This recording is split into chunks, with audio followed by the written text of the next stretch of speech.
अभी तक हमने देखा कि रिएक्शंस को चार अलग अलग टाइप्स में करा गया, कॉम्बिनेशन, डिकम्पोजिशन, डिस्प्लेसमेंट और डबल डिस्प्लेसमेंट। ये तो था इस बेसिस पर कि रिएक्शन के अंदर हो क्या रहा है।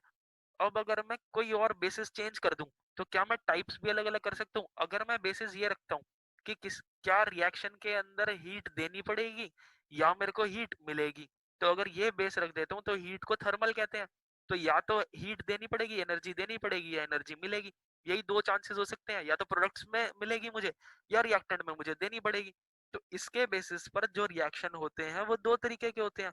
कौन से? एक्सोथर्मिक और एंडोथर्मिक। एक्सो शब्द से मेरे को एग्जिट आता हुआ नजर आ रहा है, एग्जिट। और थर्मिक, थर्मिक से मेरे को हीट पता है मेरे को क्या होती है। तो जब एक रिएक्शन के अंदर हीट एग्जिट करती है, एग्जिट का मतलब प्रोडक्ट में मिलती है, तो reaction in which heat is released along with the formation of products, that type of reaction is called exothermic reaction. इसके एग्जांपल्स कौन कौन से हैं? तो पहला एग्जांपल है burning of natural gas. Natural gas क्या होती है? मीथेन। मीथेन यानी कि CH4। तो जब CH4 को मैं बर्न करता हूँ तो मेरे एटमॉस्फेयर के अंदर ऑक्सीजन प्रेजेंट है, तो इसका मतलब बर्निंग के दौरान ऑक्सीजन से रिएक्ट करती है और मिलकर के CO2 और H2O, कार्बन डाइऑक्साइड और वाटर बना देती है, और साथ में इसके हीट निकलती है, फ्लेम निकलती है। तो इसका मतलब हमें हीट मिल रही है। दूसरा दूसरा बहुत ही इंपॉर्टेंट क्वेश्चन है जो तुम्हारे एग्जाम्स में आता है, वो है एग्जाम पॉइंट ऑफ व्यू से बहुत इंपॉर्टेंट है ये question. Why is respiration an exothermic process? Respiration सांस अंदर लेना और बाहर छोड़ना नहीं होता, बल्कि हमने जो खाना खाया है उस खाने से एनर्जी बनाने को रेस्पिरेशन कहते हैं। तो रेस्पिरेशन के दौरान जब हम रेस्पायर करते हैं तो एनर्जी रिलीज होती है। तो इसका आंसर बड़ा सिंपल सा है कि जब डाइजेशन के दौरान जो फूड होता है उसको तोड़ा जाता है, तो उसको तोड़ने के बाद ग्लूकोज में कन्वर्ट कर दिया जाता है, और वो ग्लूकोज हमारी बॉडी के अंदर एटीपी की फॉर्म्स में भी रह सकता है और वैसे भी रह सकता है। तो जब वो ग्लूकोज कंबाइन करता है ऑक्सीजन के साथ, तो ग्लूकोज ऑक्सीजन के साथ कंबाइन करके एनर्जी देता है। नीचे हमने इक्वेशन लिखी हुई है, ये इक्वेशन हम दे सकते हैं। C6H12O6 जब ऑक्सीजन के साथ रिएक्ट करता है तो CO2 बनाता है, साथ में H2O। CO2 एक प्रोडक्ट है, H2O एक प्रोडक्ट है और एनर्जी एक प्रोडक्ट है।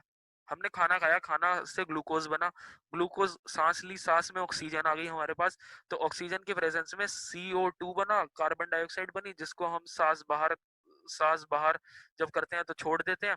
और H2O भी हमारा बाय प्रोडक्ट है, जो कि हमारे बाहर स्वेट के थ्रू या फिर सांस में भी कुछ वाटर ड्रॉपलेट्स होती हैं तो वो बाहर निकल जाता है, और साथ में हमें मिलती है एनर्जी। वो एनर्जी जो हमें सारा दिन भर का काम करने के लिए, वेरियस डेली एक्टिविटीज करने के लिए मदद करती है।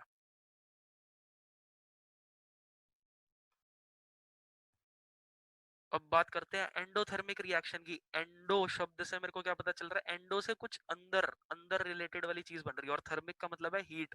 एंडोथर्मिक जब मतलब हीट देनी पड़े, तो जब हीट देनी पड़े रिएक्टेंट्स को, ऐसे रिएक्शंस को एंडोथर्मिक रिएक्शंस कहा जाता है।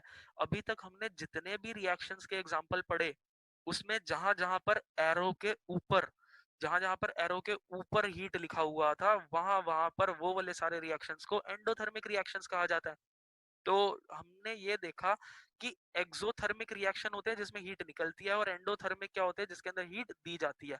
तो अगर मेरे को कोई चीज तोड़नी है तो ही तो मेरे को हीट देनी पड़ेगी।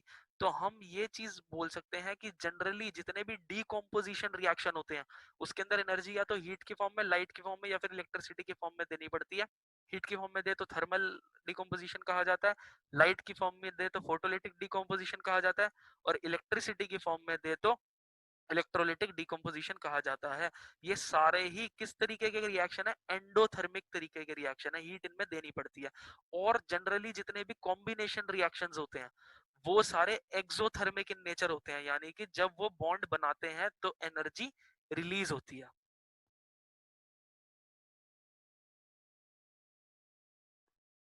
तीसरे टाइप का